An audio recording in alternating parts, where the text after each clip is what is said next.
Welcome to TradeTheNBI.com. This is John. This report is for the 10th of January. Well, we ended up with a little bit more softness at rising white. Once it crossed the red, NBI was below 33 and then also then dipped below 25, and that led to that big cascade. Still above that 46.13, which is where we visited before, but now clearly you see white riding above. We had started the pre-market right up at the 76% line. Positive we were plus 15-ish, and now minus 4.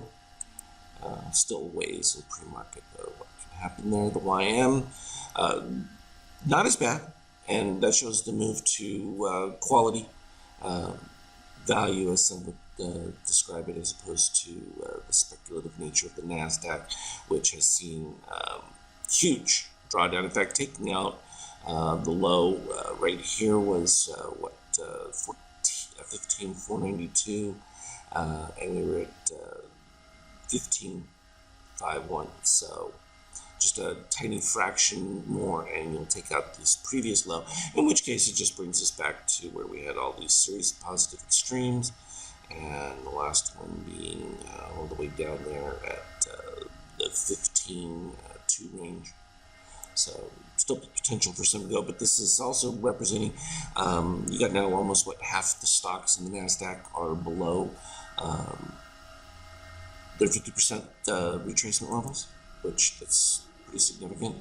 From a gold standpoint, I would think that you're going to start to see that build up, particularly as the expectation, and this is where we're going to watch bonds a little bit more closely, because we've got to see how much activity is taking place in interest rates, because the more activity in the bonds is going to really take away from the market, because as people move towards safety and actually even the tiniest yields, they'll take that safety over the idea of buying into what many consider to be an extended market. The euro, again, not really doing much of anything, and here we have it. So bonds continuing to make new lows, just represents interest rates from a market standpoint rising. Whether the Fed wants to happen or not, I don't think the Fed's going to complain, because the market is still relatively holding up very nicely, given the fact that they've talked about tightening for the first time forever, which they're not actually doing anything about, but it sounds good. And from an oil standpoint, this is going to be the problematic nature of it. As long as it continues, I think, above these levels, poses difficulties from an inflationary standpoint that are going to be persistent. But that's something I've said many, many years ago about the only way for them to handle the debt that was accumulating was inflation, and to run it for several years at higher than expected levels. Shock for some people. We had those that 39,000 for Bitcoin from a full retrace of the positive extreme, dipping down to 40. It held the 40 number. Like you have the psychological issues where you break below 40, and I think that you probably even see an additional wave of people fleeing. But this is already significantly below that 64 level. It's a pretty significant drawdown, but that didn't not been a problem. I mean, that's happened before with Bitcoin and that. So it's just, that's one of those difficulties where they talk about it being an alternative currency. When your currency moves that much, not yet, not there. You need to have enough activity that it becomes more stabilized, which has been something that Ethereum has offered a much better approach to. I mean, the action on it's still a little bit more extreme than you would want, but within that, though, very controlled. And a lot more volume. And I think even there were just some articles coming out in defense of it, talking about how 10, 15 years, almost half transactions will use the technology from Ethereum. So that's good and dandy to say, but at the interim, that often happens where you'll get a speculative spike in things, and then it trades back down.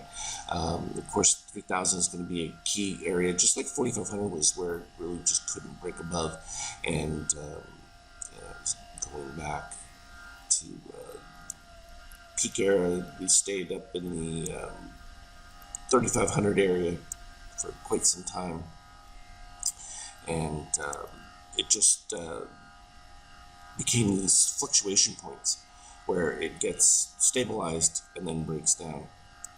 And it's fun to scroll back into the past history of all these things and just see how that market action has strengthened and improved with volume, but that just because you've had the extra volume does not guarantee that you're going to be moving to the upside. All of our short signals with it have been very clear, and this is something we've been pointing out, the power of having ETFs and big players getting into it, provided the downside opportunity for the market. From a 50K standpoint, we've been seeing a continuation of white MBI leading, and each time that's happened, we've had that revisit to the 0%, and no different with this last one as the market opened in the Asian section.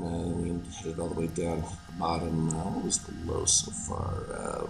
All the way down to 46.50, and it bounced off to 46.50 at this particular stage and went 65. So not that far off the bottom, and sliced of buy configurations, but with the white MBI leading up, you've got orange dipping down. So it's got the potential within a P2 configuration where it had before, but the red broke down off of that pretty quick, so it wasn't quite sustainable, and certainly reset of the steel, so it has the potential for that. Probably nothing going to happen until regular market hours.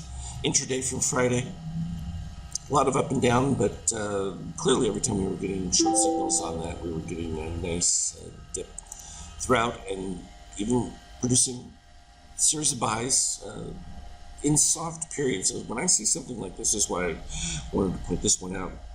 We had red leading, so we know that any pop isn't going to be that significant, and then you get the turnaround of white moving above, which is weakness. But as I pointed out before, when you're seeing that, you really want to see that magenta under the yellow on that turnaround down move, like right here. You know that that's a much stronger setup, and it's going to give you a better move to the downside. And that's exactly what happens there. And then you get the turnaround, of course, you have the blue moving above the gray. You already had magenta above, and then when it gets over the white as well, that's a clean signal to the upside. That went all the way to 100%, and then lower spikes, break down below the 25, white moving higher, and that led to a beautiful cascade where you then clear red leading, and those you just know that you're not going to get significant upside action. So anytime is getting moved towards 23 is attacking that one. And then a little bit later, developed a nice P2 off of a strong turnaround there, blue crossing above.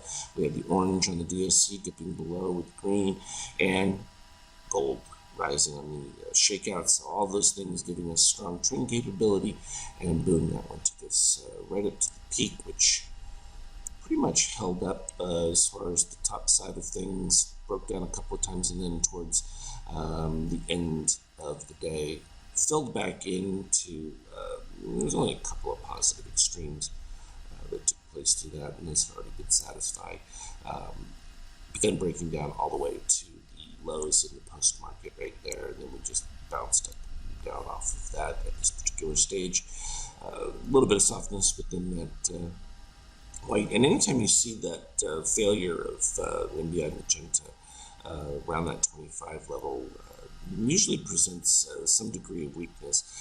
In this particular case, you really didn't have anything happening with it breaking down below yellow until a little bit later. As we were moving across here, you finally had white spiking above red and going across, and so a little bit slower on that one. You just have to take it and wait for it to develop into something that's cleaner.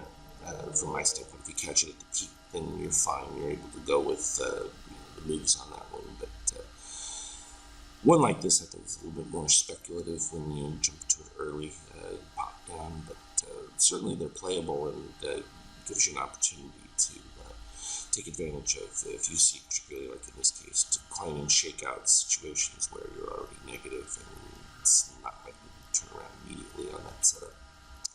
As always, though, I will keep updating you on Skype chat. Trade well. We'll talk to you later.